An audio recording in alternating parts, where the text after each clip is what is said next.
샬롬, 2021년 11월 9일 생명의 삶 시간입니다.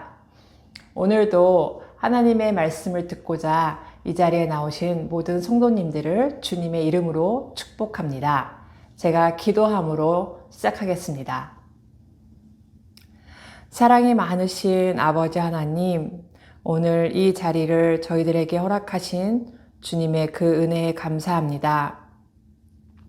참으로 매일의 삶이 주님 말씀 앞에 바르게 서야 함에도 분명한데 저희들은 이 말씀 앞에 참으로 둔한 어리석은 자들임을 고백하오니 성령 하나님께서 이 자리에 임재하여 주시어서 우리를 말씀 가운데 더욱더 성령 하나님을 깊이 경험하고 임재하심을 또한 느끼며 주님의 말씀에 들을 수 있는 귀를 허락하여 주시옵소서. 마치는 시간까지 모든 것을 주님을 의지하오며 이 모든 말씀 우리 주 예수 그리스도 이름으로 기도드렸습니다. 아멘.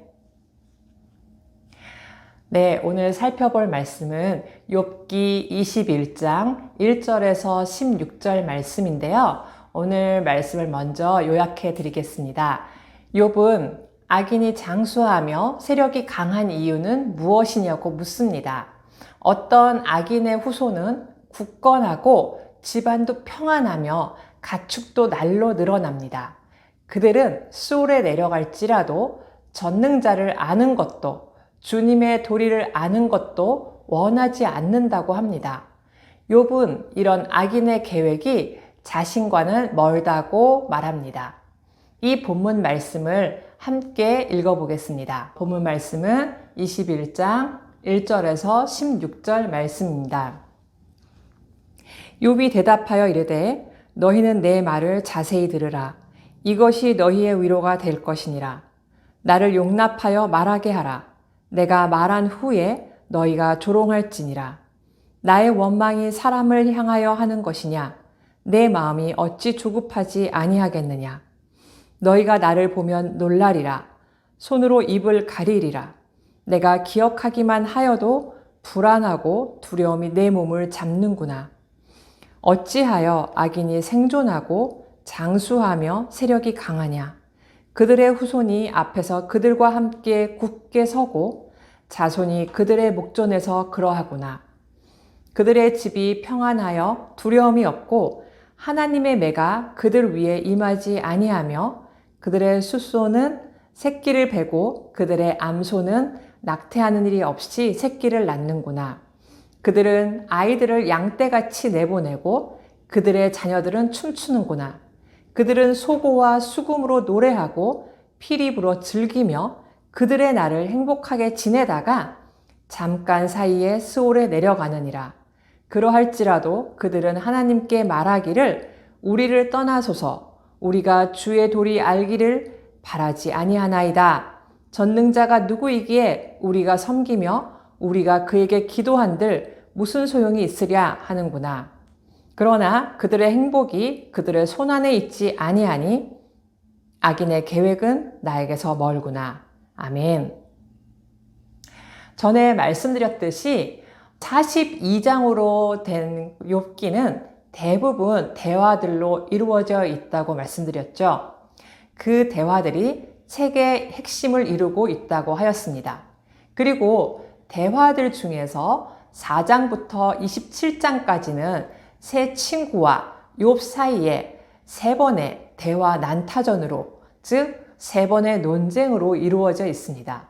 첫 번째 논쟁이 4장에서 14장이었다면 15장부터 시작된 엘리바스의 연설과 욥의 대답, 빌닷의 연설과 욥의 대답, 그리고 다시 소발의 연설이 20장에 있었고 21장 욥의 대답으로 이 두 번째 논쟁이 끝나갑니다. 어제 소발의 연설을 통해서 악인에 대한 아무리 좋은 통찰이라도 잘못된 적용은 결국 바른 말씀, 묵상이 될 수 없음을 알 수 있었는데요. 이 소발의 연설에 대해 이제 21장에서 욥은 아니다. 악인은 패망한다는 너희의 이론은 사실이 아니다. 악인이 형통하는 경우도 수없이 많다라면서 정면으로 반박합니다. 먼저 1절부터 4절에서 욥의 말을 자세히 듣지도 않으면서 자신들의 생각을 강요하는 친구들에게 욥은 제발 자신의 말을 들어달라고, 그것이 큰 위로가 될 것이라고 말하면서 욥의 대답은 시작됩니다. 즉, 욥의 말은 친구들을 원망하거나 그들과 싸우고자 하는 것이 아니며 오직 자신의 고난을 두고 하나님 앞에서 답없기를 원하고 있었기 때문이라는 것입니다. 풀리지 않는 그 상황 앞에서 욥의 마음은 조급했습니다. 그리고 5, 6절에서 그 친구들이 욥 자신의 모습을 보고 놀라는 것은 당연하지만 이 상황을 다 아는 것처럼 자신을 정죄하는 말을 그쳐달라고 호소합니다. 왜냐하면 욥은 자신의 고난을 본인 스스로가 돌아보는 것만으로도 감당할 수 없는 불안과 두려움을 겪고 있었기 때문입니다. 그리고 소발의 주장에 대해 7절부터 욥은 실제적인 반론을 제시하기 시작합니다. 이 세상에서 악인들은 잘 살고 오래 살며 강성한 힘을 유지합니다. 그들이 누리는 힘과 평안함은 절대로 짧지 않고 그들의 후손이 오히려 더 잘 살고 하나님의 심판은 그들과 상관이 없는 것 같습니다. 그들의 재산은 나날이 늘어가고 가정은 행복합니다. 그들은 또한 평안한 죽음을 맞이합니다. 그들은 전혀 하나님을 경외하지 않으며 필요로 하지도 않습니다. 그들은 하나님께 기도할 필요가 없다고 말하면서 살아갑니다. 그러나 16절에서 욥이 분명히 아는 것을 선포합니다. 그러나 그들의 행복이 그들의 손안에 있지 아니하니 악인의 계획은 나에게서 멀구나. 아멘.